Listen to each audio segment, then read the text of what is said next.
Welcome to the Distilled Buildings Technology Podcast. Where smart buildings are shaken, stirred, and data-driven. Awesome. My name is Jason Shearer. I am your host. I'm AK, and welcome, Adrian.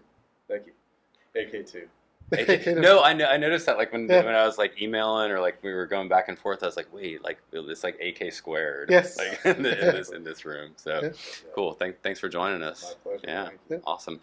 So thank you guys for coming. And we're in the MHT global corporate offices today in the greatest city in the world, New York City. Yep.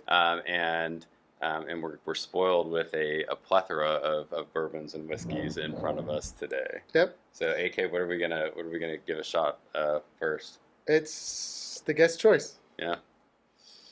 Let's go with the barrel bourbon. All right. All right. Try a little bit of this. Hide the water behind the bourbon. Yeah. Exactly. Yeah. And we have a few selections. I think we can try each of them, and even we could talk through some of them even if we don't get to it. But obviously, shout out to Fat Baby and CNC, giving us a lot of love in the city, and gifting us a lot of bourbon. A lot of bourbon. Yeah. I think we're gonna have Josh. Yeah, we should have Josh. With Fat Baby on in a couple episodes as well. So cheers, guys. Cheers. Yep. Cheers.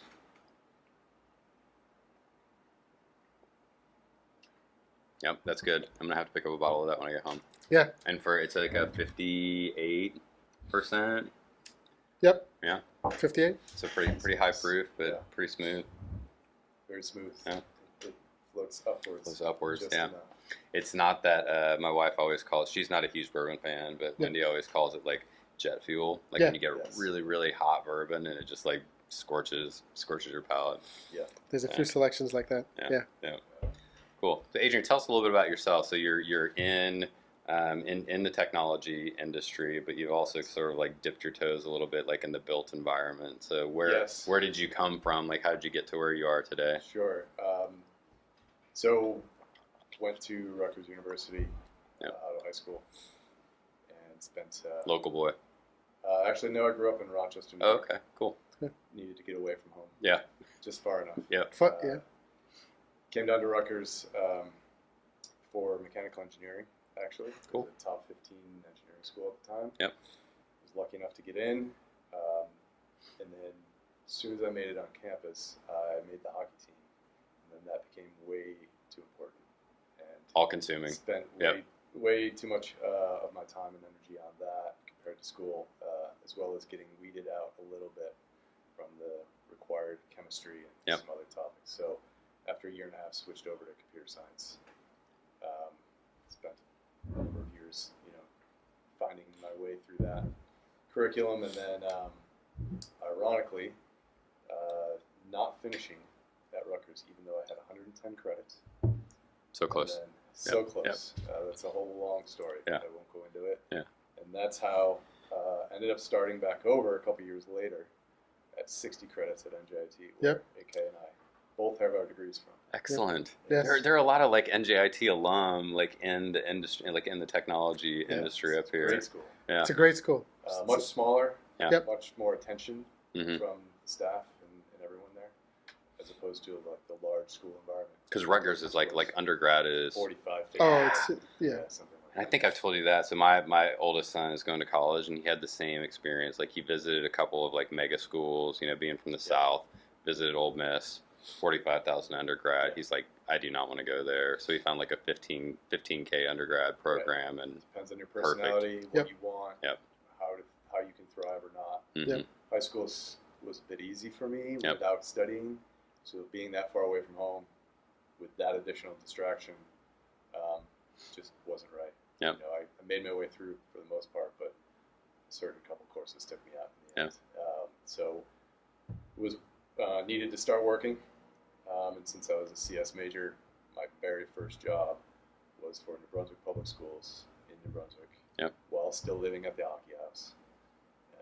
With all those guys not needing to wake up in the morning, and I did. And I was working there. Ironically, for this conversation, some of the big summer projects we did, the few years I was there, were recabling rooms. So home runs from the MDF Wow. to the classrooms. Terminal length was what, 300 Yeah, big yards? standard. 330 feet. 330 feet. Yeah. Right. Yeah. So we, run those cables ourselves, punch them down, everything. So you get to learn the fundamentals, like layer That was one my fundamentals. Very first tech job. Yeah, Yes. yeah. And learn the fundamentals. The first summer we were forced to wear a shirt and tie the whole time. No AC, up above ceiling panels. Yeah. Wow. We fought for that the second summer we had. Yeah. But that was fun. Yeah. Awesome. What were the endpoints that you had to connect? Just, that's a long time ago. But if I'm remembering correctly, they just needed to be rerun as far Okay. as the age of the boxes and Life cycle. the termination points in the rooms. Or to be honest, I don't fully remember now. Yeah. But, I just, because I have PTSD from some of that experience. Pulling the cable. I remember Yeah. it vividly, right. But it was a good experience because you get to learn the basics. You know the sequence off the top of your head. Yep. Color coding. Mm-hmm. Yeah. And get to use that punch tool many hundred times. Yeah. So that was the first job. When school then ended and I was only working, then started exploring that I needed to try to start moving up. Moved to North Jersey and got a job in the city, North Jersey first. Mm-hmm. Call center for Yep. Deloitte. Yeah. So Deloitte had 2 call centers, one on each coast. So I worked in that, fast-paced, Yeah. numbers-driven environment, which didn't really suit me either. I'm more of a let's talk and have a Let's get conversation, creative kind of a thing. Yeah. So I did okay there, and then I got my first job here in the city for ING Investment Management, the Yep. Dutch company, the Dutch bank, and met some really good people there that I ended up staying on with and moving to other roles after that. But call center, help desk, desktop support, Yeah. all the way up through systems admin, engineering, and then eventually into management, which I kind of always knew would be my sweet spot. Yeah. And learned from a mentor boss very early on at that first job in the city that if I wanted to be in management someday, kind of follow his track, which is as a generalist, you don't need to be a specialist of any one single thing. You don't need to be an SME, but you need to have the respect of those who are. Yeah. So you need to know a lot about a little. You need to know a little about a lot. A lot. Yeah. Not so much a lot about a little. I mean, So inch deep and a mile wide. Yeah, That I've always metaphor. kind of been a generalist within corporate IT to Mm-hmm. know a bit about every different aspect that I'm charged with, and be able to have that conversation with folks who are the specialists. Mm-hmm. But at the same time, I think where I have excelled is to be able to have those conversations with the non-technical people and make those translations in Yep. both directions. Yeah. Because let's face it, some people in IT can't have those conversations. No. And you don't about want to. You don't this- want them to. Right, about the stuff Yeah. that they do know, Yeah. Yep. and they can't hear the needs and requests and translate them into what they do know Yep. from the non-technical stakeholders. So I think where I've excelled is not being a better engineer or smarter technically than anyone else, but being able to translate and make relationships Mhm. and kind of, as I've been told many times, not be a normal IT guy. Not be a normal IT guy. And there's like in this, we can't. We're like 5 minutes in, and I'm going to mention AI, right? Like Sure. in the era of AI, the predictions are is like the middle will be affected first. Of course. The people that are hyper specialists, like the best in their field, and then those on the other end of the spectrum. And I totally resonate with like the range, like the people that are generalists, jack of all trades, like have really good range. Like those 2 ends of the spectrum will sort of like get eaten last by AI. Exactly. Yeah. You can't really substitute knowledge and translation Yeah. when it comes to AI. Yeah, you can do a lot of compute, but you really can't translate back to human. IP Mhm. is not, not able to be eaten, Yeah. immediately by the Yeah. AI. Yeah. So it's funny you mentioned that. We are where I'm at now. Mhm. So I'm CTO of Chardan Capital Markets, small investment bank, Wall Street type investment bank. Yeah. Based here in the city. They specialize in SPACs, and within that, biotech, Mhm. other disruptive technology investments, and we have an AI task force that we've been we put together, and we're trying to figure it out. Yeah. Trying to see which tools will best benefit us. Which way to go. We know we need to do something Mm-hmm. to not be left behind, and specifically because of our small size, headcount wise, we have to keep up with the larger banks. Mm-hmm. So in order to do that, we can't just throw heads at it, throw seats at it. We have to use the tools available, try to supplement the staff that we do have. So the AI tools are out there. They're early days. We all know this. I think we're learning that quickly. Yep. That it is early days, despite advertisements you may see on billboards and targeted marketing. It's early days. Totally agree. Tools. Yeah. And let's just say we have not found one specifically that really, in our niche, helps us do everything. Mm-hmm. So, you've got the big kind of general tools that we've obviously brought in, but beyond that, we're picking and choosing, and it's a slow process. It'll be interesting to see where small models, like vertical specific models, will dominate in this space. For finance, or even like on a smaller level, like you guys are focused on SPACs. Yep. To be able to like suss out like what are the investments to make, or like where to place chips. Yeah. Yeah. Exactly. We're small. We've got some really smart people. We hire actual medical doctors to have that specialization. But it's same as anywhere else. Yeah. Same as the big banks. Yeah. We're just figuring it out as we go. Yeah. Just don't have the numbers to throw behind it. I think that's where we're heading. We have to get to a specialized model that is going to be able to perform and give exactly what's required. I think the tools that we're using now, it's more consumer, to your point. It's glorified English spit back at you based on your query. But I think we need, in order for us to have an outcome, you need that specialized learned model that just specifically get the task done and bring it back. Exactly. We are definitely in the buy over build Yeah. category, because we don't have headcount to Mm-hmm. have even a software development team internally. Yeah. Some of the larger hedge funds or investment banks, they have a whole internal Development team. Yeah. We do not. It's myself and one other IT member. Yeah. That's it. Awesome. So, yeah. It's good to see SPACs are coming back though. Like SPACs were really hot like post pandemic. I think when there was a lot of like free capital. They were hot right up until I joined. Yeah. They cooled off. Yeah. Severely cooled off. Yeah. But I think to come back now. AI, I think AI will be like the catalyst for SPACs to pick back up. Like some of the early SPACs were, like Palantir was a SPAC, and it sat like cold for a long time, and now it's off the charts. Yeah. So I don't claim to know what all the bankers do that I support, but I have to know enough to support them. Yeah. Well, you're uniquely positioned when it comes to smart building.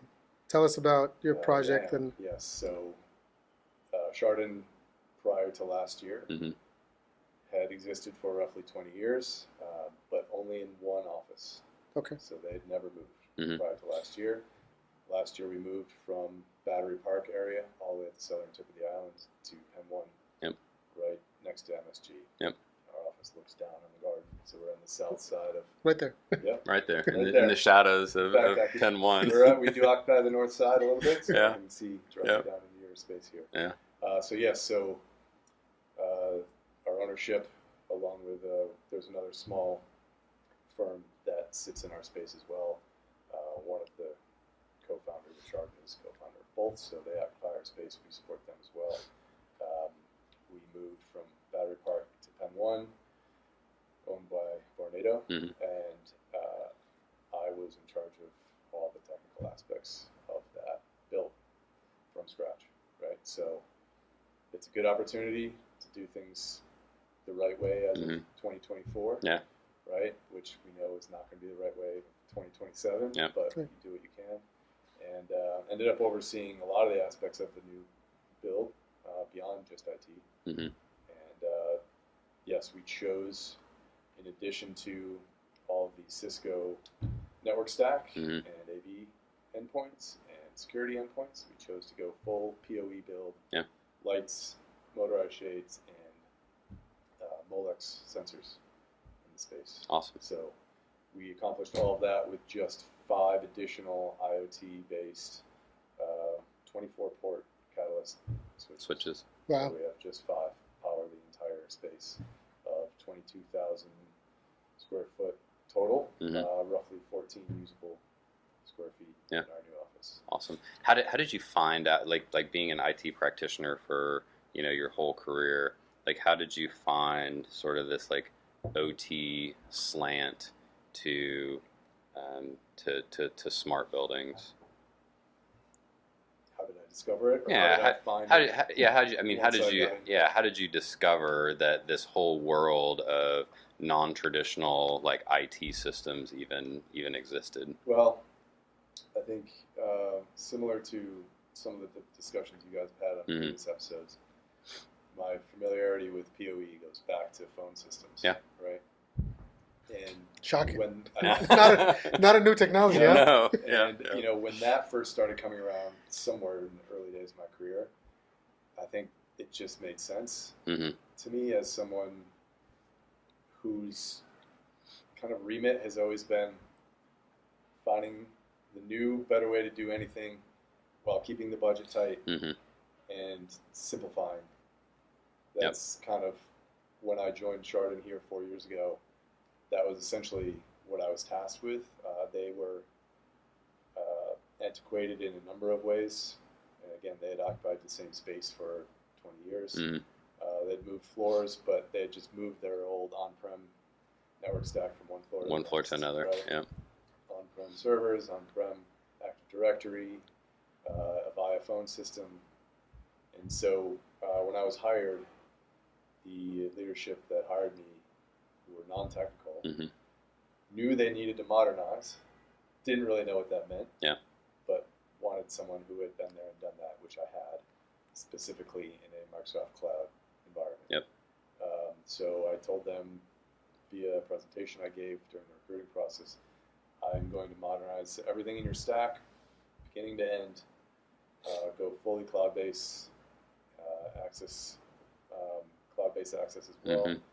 Within 9 months of starting, I'll have it all done. Including the birth of my child, I did that. Wow. So now we have really nothing on-prem. And then when we moved from the old office to Penn, we eliminated desk phones, which had been switched to IP-based phones down there, but we eliminated desk phones altogether, did some integration. Was there just and we see that trend a lot of I'm not going to say like the desk phone is dead, right? But a lot of people like moving away from desk phones. Was there like an inflection point at Chardan around like why we don't need phones anymore? I think it had already been there. Oh yeah. Like they were on the desk. People were just not using them. They were just using their mobiles. Correct. Yeah. Let's call it a generational. Fair. Ideology to that, right? Most were not using it. But the ones who did were the ones who tended to have been there for 15, 20 years. And I couldn't say, hey, that phone number is going away. Because somebody they met 10 years ago still has that number. And you can't miss that phone call when it comes in. So just kind of like an old school like trading mentality. Just an investment banker is essentially a salesman. And if you miss that call, you miss out on a big deal. Right. And it's IT's fault. Right? So it's always IT's. Yeah, always. So yeah, long story short, what I relate to them as part of that modernization is simplification. Kind of doing everything in one stack as best as possible. Integrating other systems where needed, but let's simplify it. Let's bring it down to essentially an M365 based office. And then plug in other tools where needed. So did a lot of that migration, and then with the move, ended up proactively telling them that, look, we're going to get rid of desk phones. Don't worry, everything will still work. We've got great, Cisco based Wi-Fi at the new office, and every cell phone does Wi-Fi calling these days. It's going to be stable, despite the fact we're on the 48th floor. Everything will be fine. You'll still have your old number if you need it, but that's what we did. So when we were building the new stack from scratch for the new office is all Cisco. Yeah. Routers, firewalls, switches. We've got one production rack and one IoT rack, and in the IoT rack, it's just 5U taken up with those Catalyst 9300 24 porters. And that's to And drive the entirety of our lighting, IoT. shades. Yeah. And that's still a question we get when we talk to end users, where they're look at, oh, I'm going to move my electrical closet, and now I need probably twice as much when it comes to racking and stacking Mm-hmm. to deploy this Because technology. As you know, the fixtures, Yep. sensors, drivers, gateways can all be in sequence. Mm-hmm. Exactly. So you can power let's call it roughly 4 to 5 fixture endpoints on With a one single cable. home run. Exactly. Right. So I can't do math this quickly, but Yeah. what's 24 times 5? Yeah. That was the number of ports we needed to power every light, motorized shade, and Molex sensor in space. Awesome. And with the drivers and gateways in sequence. Yeah. What was the and we get this a lot from customers around like kind of the converged versus connected, like having two discrete stacks. Was it like product market fit for the specific switch, or was it just having like, here's my IT stack, here's my OT stack? Part of it was OCD. Yeah. Needing them Yeah. physically separate. Different color cables, and I There believe really it. is. Yeah. Oh, you did? Yeah. Okay. Yes, our low voltage cabling subcontractor did Mhm. a great job Yep. with that. Satisfied my OCD. Yep. But on top of that, it's good that you mentioned that, because the plan actually changed along the way. Mhm. Initially, we were going to fully air gap, if you will, the IoT stack. Yep. Okay. No connection whatsoever to the production stack Mhm. or the outside world. But along the way, that ended up changing so that it did have connection to the outside world, both from remote management capabilities and updates and the like. Yep. Right. So In the original position of like separation and air gapping, was that just out of like security Security-based concern? Yeah. concerns, Yeah. right?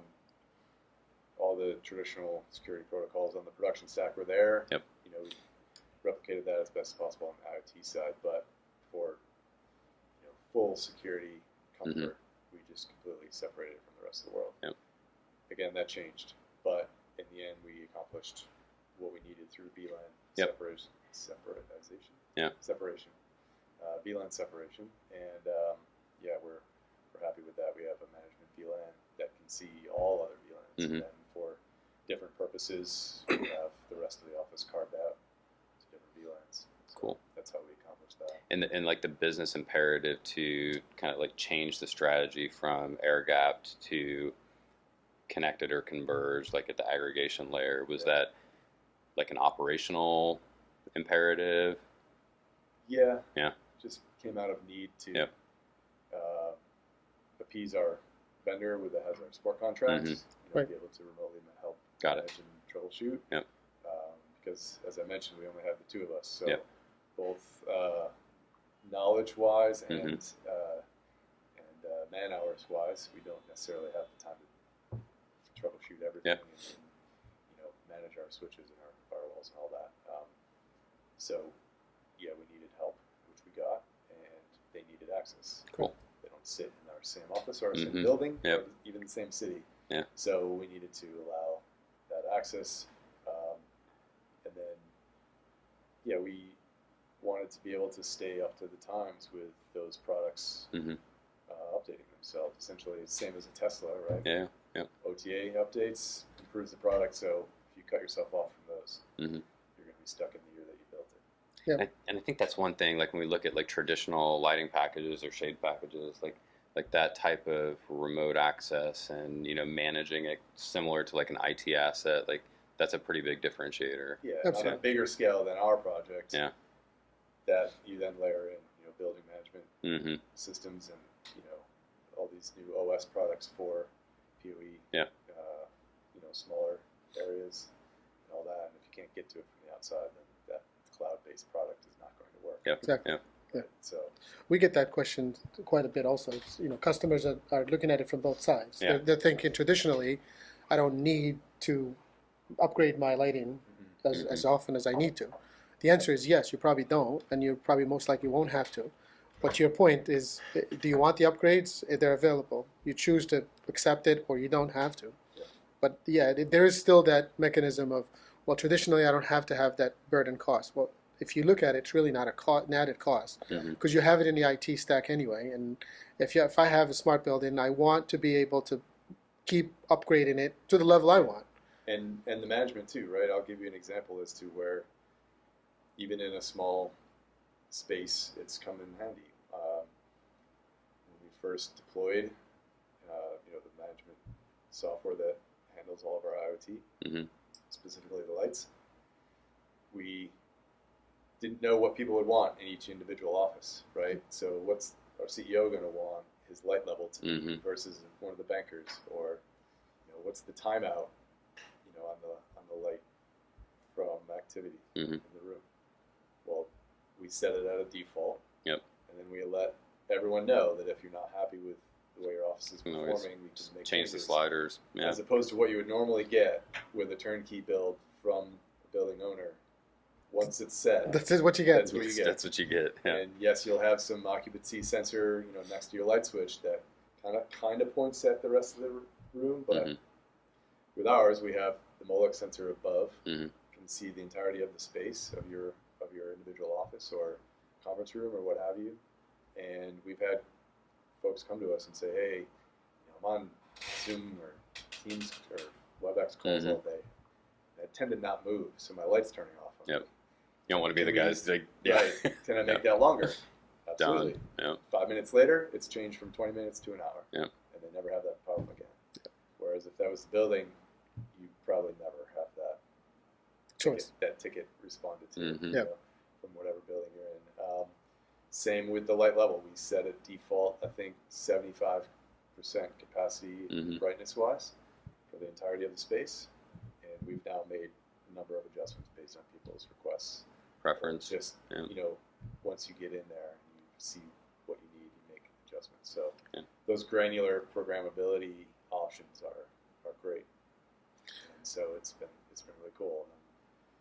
And, what's the normal, mode of operation for an IT team at a corporate, especially finance firm, is you usually don't get to contribute towards revenue generating business, right? But with Build, I saw it as an opportunity to really kind of make our meeting spaces impressive for when clients come in. Right? So we've got 3 meeting rooms, 1 large boardroom in the middle, and 2 small meeting rooms one on each side.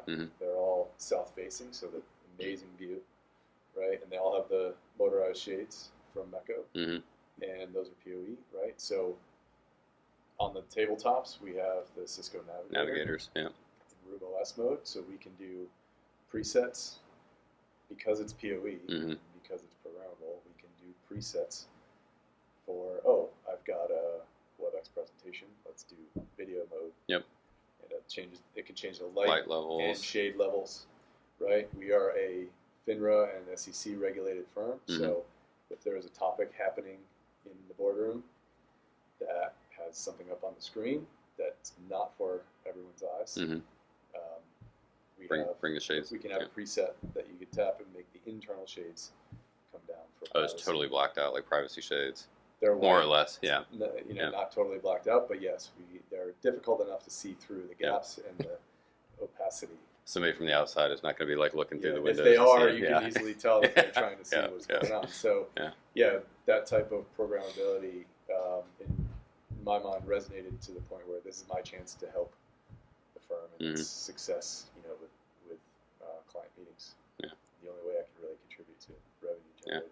What a great story. And it's like, I think the thing that is maybe lost sometimes is how simple it is comparatively. If you did have like a traditional motorized shade, like you probably have to call whoever services that, get them out, have them do like, reprogramming or reconfiguration. Whereas with things that are connected to the IP network and they're API driven, like a couple of button clicks. I don't know that world, but I know the networking world enough to where, we've had very, very few issues since deployment date, since we all moved in. But number of full power shutdowns Mhm. in the building. They're doing maintenance and upgrades for the building power. Yep. So over some of the weekends, they've done a full power cycle, and everything has come right back up. Yep. We had one light fixture that did not, because I know enough about networking. Mhm. I can go trace it. Yep. Whereas if it was traditionally powered, I would have no idea where to even Yep. start, and you wouldn't even be allowed to. Mhm. So you'd have to get the building involved. Where I just traced it, reseated Yep. Cat 6 cable in a gateway. Good to go. Back. Came right back up. Yeah. So I was able to do that myself. So again, Amazing. it just changes the knowledge required and the ownership of Mhm. any issues you have. And So- and in your mind, Adrian, if you look at 9 months, it seems like it's a long process, but it's tight when it comes to building a brand new Yes. space. Tell us a little bit more about the challenges. Sure. I'd say the first challenge came out of the timing of my involvement. Mhm. By the time I was pulled into the project, the lease had been signed, the floor plan had been drawn, and the building owner, Vornado, was just about to go out to bid for a GC's, Traditional. traditional Yep. GC Okay. for the construction project. That's when they informed my ownership that they had been working with to that point. We're doing a turnkey build for you, so Mhm. we'll handle everything. The only exception to that is anything technology related, that's on you. Mhm. So that's when I was pulled in, and that turned out to be a bit too late. IT people everywhere, I'm sure they Mhm. can feel this in their bones, that Oh yeah. I wish you would include me from the very beginning on every project Yeah. of any type. And not just for Div 27, right? Like not Yeah, just for just- communications. Yeah. Yeah, just any project. Yeah. Just include us from the beginning. We'll sit in the back of the room and Yeah. listen just to make sure we're not needed. But yeah, so I came in at that point, had to go through a scoping and bidding process of Mhm. what I wanted in the space, what our ownership wanted in the space. Kind of had to put our story together, then go out and find our vendor, bidding process for that. By the time we got to that point, they were, again, just about to go to bid with the bid package for the GCs for the Mhm. construction project. At which point I had already decided with our vendor that we were going to do it PoE Mhm. and that we needed to rescope, re-engineer the design for the electrical aspect of the Yep. build. At which point we were told we'll figure that out after GC's on board. Mhm. We'll rescope that. We'll figure out the financials. So I'd say that was the biggest challenge, because the result of that was that, of course, as anyone can tell you who's involved in construction, Mhm. commercial, especially in New York Yep. or big cities, that once that is written in blood, Yep. it's never There's coming no back. take backs. Yeah. Yeah. So we had many change orders, many additions to the base build that the building built for us Mhm. as tenants on a turnkey build. But the last change order that ended up getting signed off on was the financial aspect of how much we rescoped the electrical Mhm. subcontractors' work. So as you guys know, but the audience may not, turned out to be roughly 40 to 50% of a traditional electrician's job that we removed from the project. Yep. Because we were doing it low voltage, right? So the only traditionally powered endpoints, Mhm. if you will, Right. in our network space are just the wall outlets. Yep. Everything else is low voltage. Below the knees, I think is what I heard Yeah. Panzer Sure, say yeah, that before. works. Yeah. Right. So when that was first relayed, it was a bit of a, I don't want to call it an argument, but a bit of bumping heads. Mhm.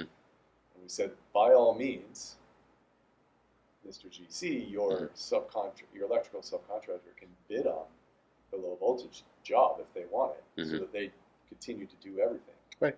And essentially, we were told we don't do that. So we said, well, then we're going to have to find our own, Mhm. and they're going to be in here with you, and they're going to pull our low voltage Yep. cable. And we did, and it was great. But I think that led to, if you were to ask the GC, one of their difficulties, Mhm. maybe not the right word, but their non-traditional route to get the project done was, as you guys know, the finishing of their construction involves final paint coats Yep. and everything like this that requires lights to be on Yep. Mhm.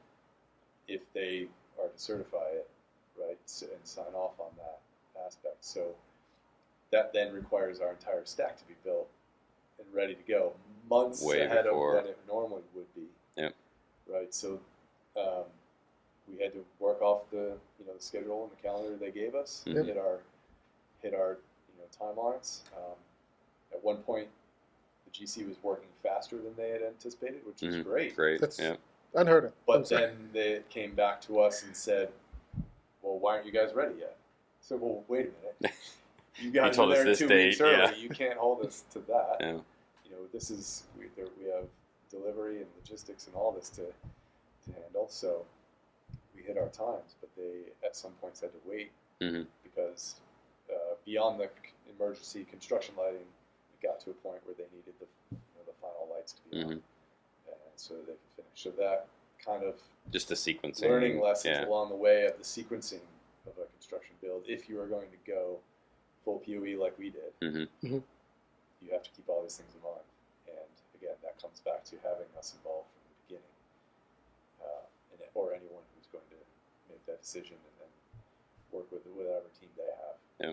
And in the end, were there any other benefits as far as like speed of deployment or, pulling cabling faster that the GC was like, wow, like I didn't realize that would maybe Yeah. help us in a construction schedule? I think they were surprised by a few things. I think they were surprised by, from nothing to completed. Yep. A low voltage cabling job happens a lot quicker than Bending conduit. the conduit Yep. and the cabling, the electrical Mhm. cabling itself, right? Electrical wires within the conduit. Yep. So it's basically twice you have Yep. to do every run, Yep. right? But with this, you don't need even one home run per light fixture. Mhm. Right. You can do 4 or 5 off of one. So the number of cables required is way less. The cost of labor per hour Yep. is way less. Yep.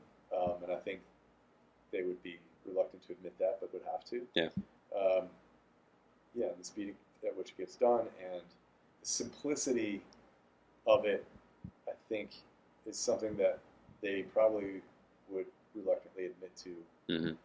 as well. Because if you just stop for a second to think about it, it's way simpler than a traditionally It's very, powered very, space. very disruptive to like how Disruptive things to have say been that. done. Yeah. Yeah. Because all these deals, as you guys know, in construction in large cities, especially in New York, have been in place for 50 years between GC and subcontractor, Mhm. and, building ownership, and none of them are on paper, none of them have been officially, but they're all Yep. there. So to disrupt that is tough, and you Mhm. run into these kind of speed bumps. But if you press through, the end result is speed, programmability, cost, Mhm. all better. Safety, which you guys have touched on in your previous episodes, Oh yeah. Yep. is is binary. It's Yeah. a 1 and a 0 Mhm. comparatively, right? So, my having deep dived into this stuff since our project, Yeah. just on a personal interest level, I think 5-10 years from now, you're going to see a completely different world when it comes to standards. Yeah. So It definitely just for our, takes folks like you guys pushing the narrative. Yeah, I think the narrative, and like we've talked on previous episodes around the like labor market dynamics with the contraction of like the traditional electrical trade. I think that's going to be a big driver. AI, like where all the electricians are going is building AI data centers. Yep. So that's going to sort Right. of like starve out commercial projects, and low voltage can step right in The there. larger And the even the project, the trades. more valuable Yep. this is, right? Because Well, when you hear like 40 to 50% like labor savings on the electrical side, like that's not insignificant. No. Yeah.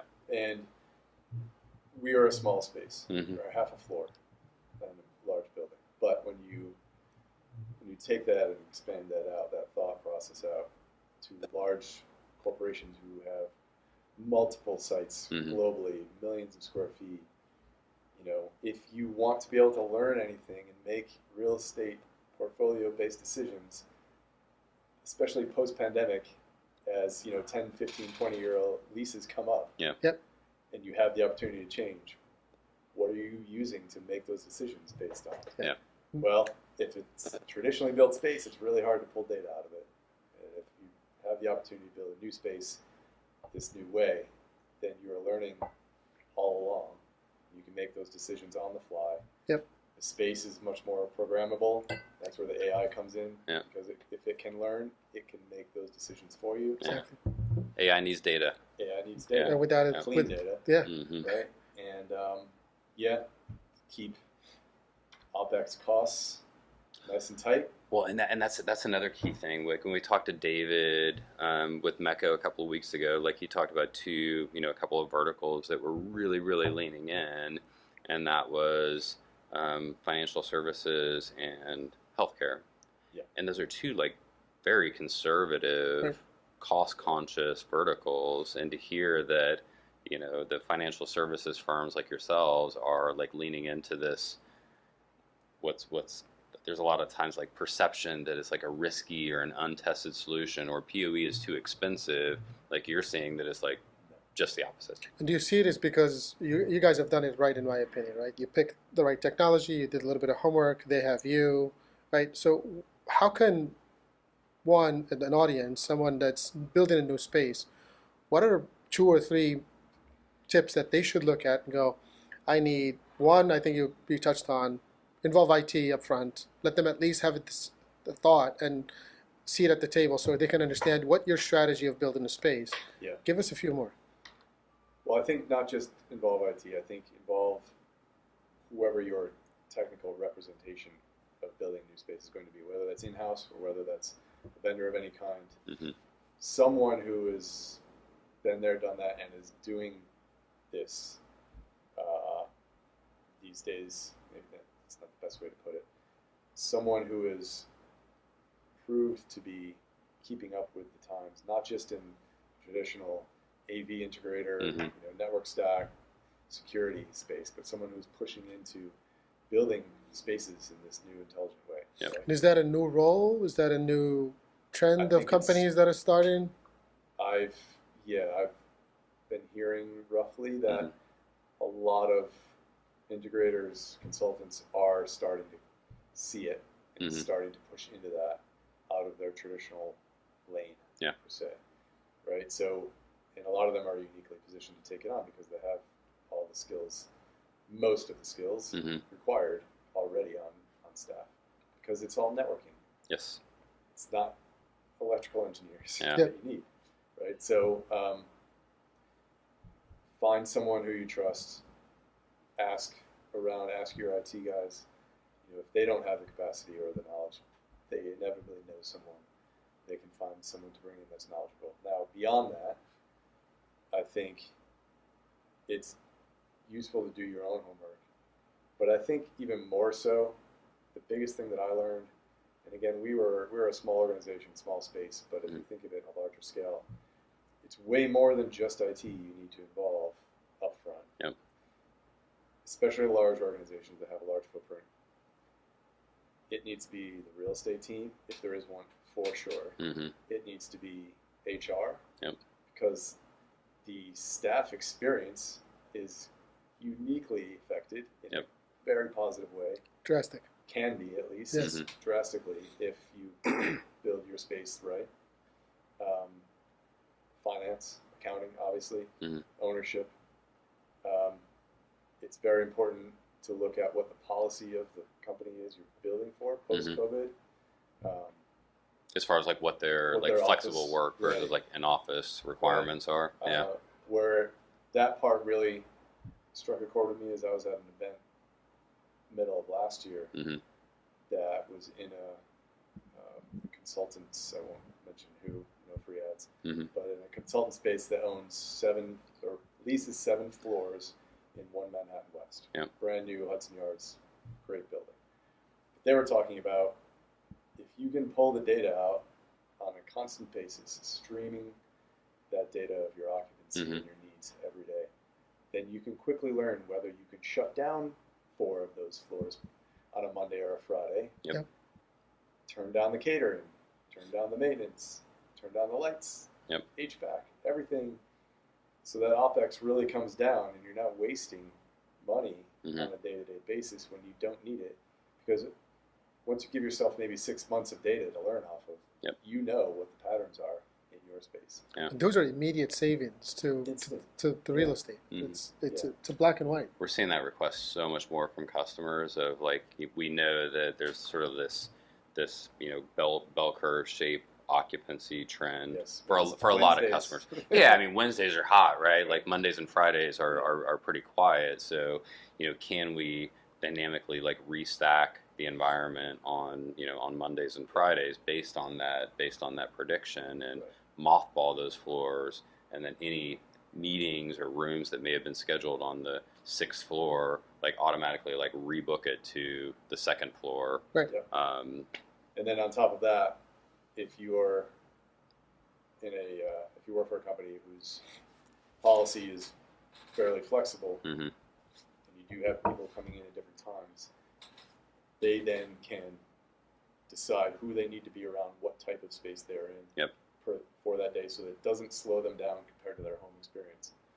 And that's huge as well. I hear that from just friends who Mhm. don't work with that, work at Yeah. a number of different companies. They make us come in Tuesday, Wednesday, and Thursday. I sit in a Completely cubicle and I slows get me on down. and I get on WebEx. Yeah, Yeah. it Yeah. completely slows me down, and I'm just on WebEx calls with Yep. people who I normally am anyway. Yep.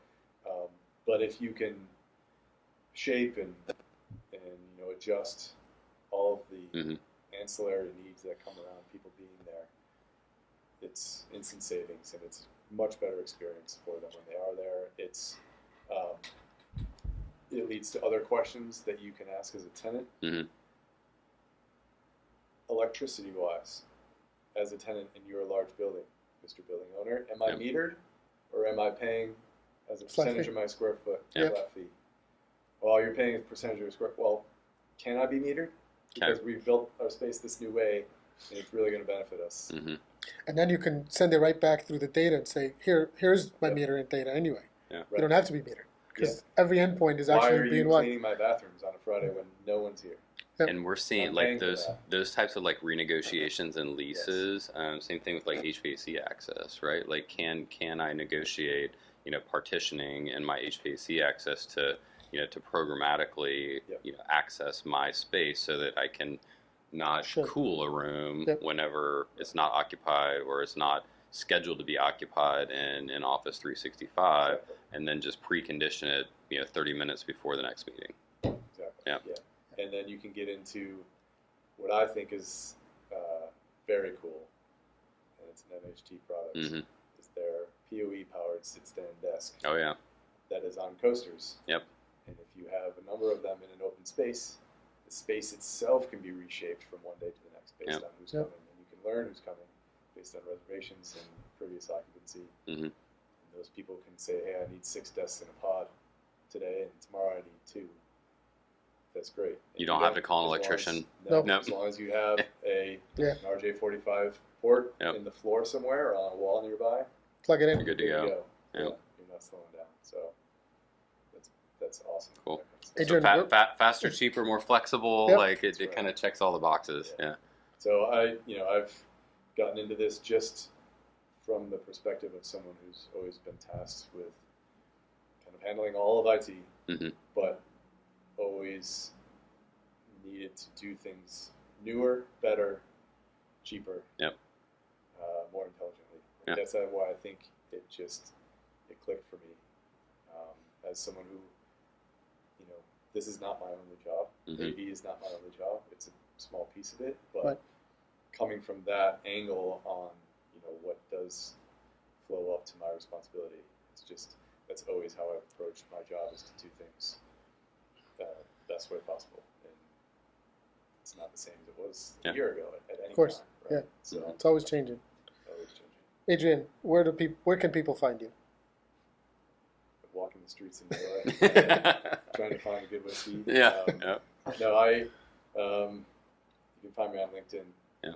I'm always willing to help others kind of go down this path, especially people who are knowledgeable about technology but may not be familiar with this as an option. Yep. It's become a kind of a pet passion for me, and I've really, again, jumped all in, and I could speak about it for days. And get much more colorful when the camera's not rolling. Yeah. But yeah, and then I'm in Midtown Manhattan pretty much every day, Penn 1.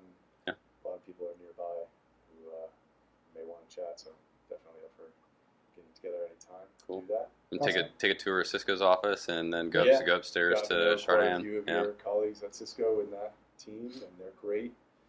And I should have added before, that's the answer to how did you come upon this, Mm-hmm. was I'm part of a group called the AV User Group. Yep. Shout out AVUG. Yeah. They've been great for me. We'll put them in the show notes. Yeah. We had one of our meetings, our quarterly meetings, on the 9th floor in the Cisco Penn 1 Mhm. office, where your colleague Mark Miller gave us an entire tour around the space. Yeah. And that space is gorgeous. First of all, has a lot of products from a lot of vendors I've now met, including AK and MHT. And the two sides of that floor, one side is the internal team only, and one side is the public meeting spaces that are all different shapes and sizes and possibilities. And through that tour, he pointed up to the sky, to the ceiling, and he said, if you notice, there's no power cables. Mm-hmm. And they're very kind of ornate fixtures. Mhm. Well, that's really cool. My wife, being an interior designer, Oh, cool. Yeah. sent her a photo and said, what do you notice about this fixture that I'm sure you love as a designer? She's like, I don't know. I can't. I said, do you see an ugly power cable somewhere? She said, oh, Oh. no, I don't. Yeah. No And conduit, so it kind of just a no. light bulb Yeah. went off for me as, again, someone who likes to do things the best way they can be at any moment. It just made sense. Awesome. So I did it in the end for our space, Mhm. basically because of that reason, just because I think it was the best. And I'm kind of an early adopter type Mhm. personality anyway. So Cool. Yeah. Awesome. Well, That's great. Yeah. Thanks for joining us yeah, today. my pleasure. Thank you. Many podcasts, so Yeah. Yeah. hopefully it comes off well. As usual, like and subscribe and comment, and you'll find us on the Spotify, Apple, and all the social media. Cheers. Cheers, guys. Cheers.